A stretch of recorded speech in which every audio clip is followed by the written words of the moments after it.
This is Mr. Gillum, and today we're going to be interpreting proportional relationships. And so we have a problem here, and this is going to be similar to what you see on your study outline. It says that John is working for his dad during his summer vacation. Complete the rate chart below to find how much money John makes a certain number of days. Now, it's been a while since we talked about these things because we've been park testing, and so I'm just going to do a little review for you. Okay, this top represents the x values, or the independent variable. And then the bottom represents the y values, or the dependent variable. And when you think about it, the amount of money he makes should depend on the number of days he works. That would make sense. And in this case, it says John's working for his dad during summer vacation. How much money does John make in a certain number of days? Okay, this is a linear relationship. If you take a look here, we have 14, 16, 18, 20, 22. And we have 110, 100, 90, something, 70. And so what I'm going to do here is what I'm going to say,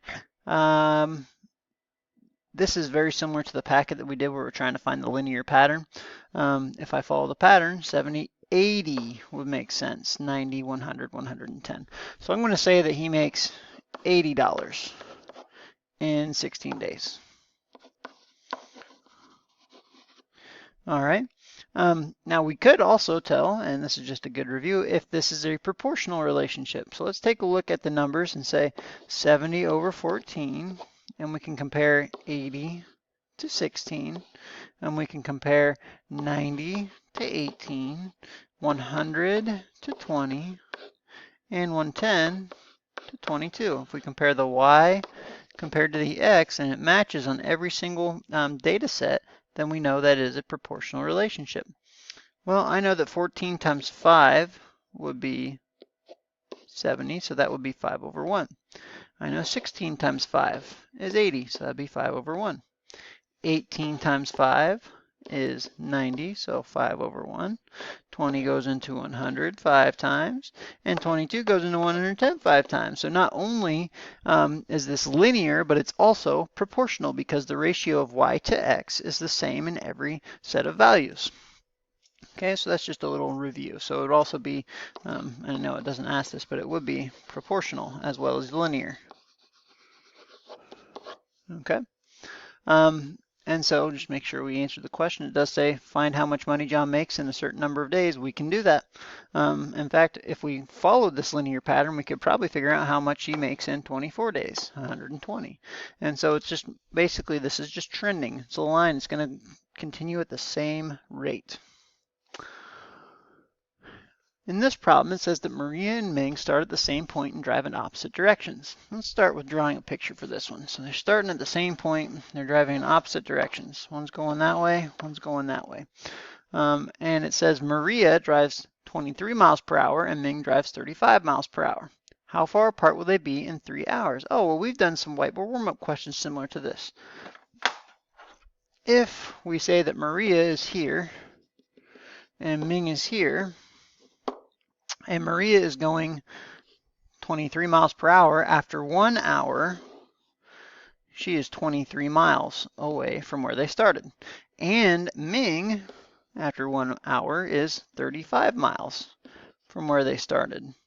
And so I could continue and make another arrow, but I'm going to run out of room here on my paper. So what I'm going to think is, okay, if after 1 hour they are a total of 23 plus 35, that's how far away they are. That would be 58 miles.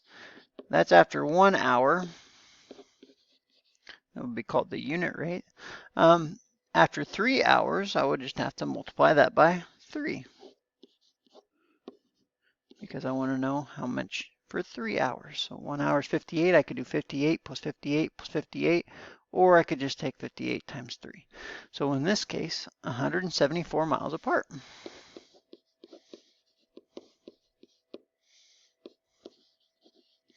If they're going in opposite directions. All right.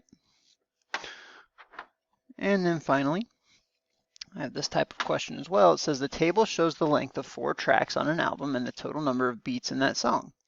Place the tracks in order from least to greatest number of beats per minute. I'm going to underline that beats per minute. We've been talking about unit rates.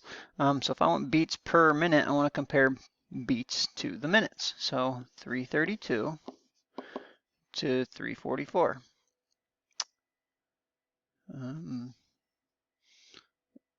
This is going to be tricky.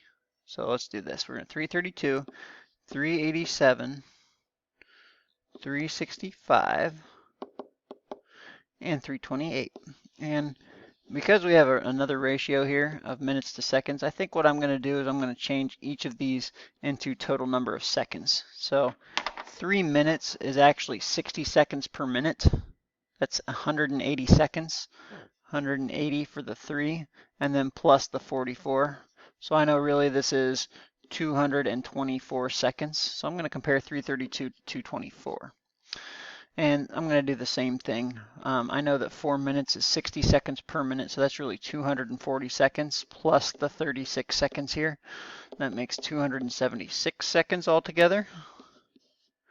And then we have 4 minutes here. That's 240 seconds plus another 12 seconds, 262. And then, of course, I have 3 here, so that's really 180 seconds plus the 49 seconds. That's 229 seconds. So I'm going to compare all these, and I'm going to see through my comparison which beats per minute. We're going to go from least to greatest number of beats per minute. So actually what I'm going to do is I'm going to think about this as a fraction. 332 divided by 224. And 387 divided by 276. 365 divided by 262. And 328 divided by 229. And that's when I'm comparing the beats per minute. And what we're doing is we are going to put these tracks, this is track 1, track 2, track 3, and track 4 in order from least to greatest. So actually what I'm going to do in this case is I'm going to use my calculator to see exactly what each of these fractions represents. So if I divide 332 by 224, I get 1.482 beats per minute. When I divide 387 divided by 276, I get 1.402 beats per minute. 365 divided by 262 is 1.393 beats per minute. And 328 divided by 229 is 1.432 beats per minute. And so again, I want to write in order from least to greatest.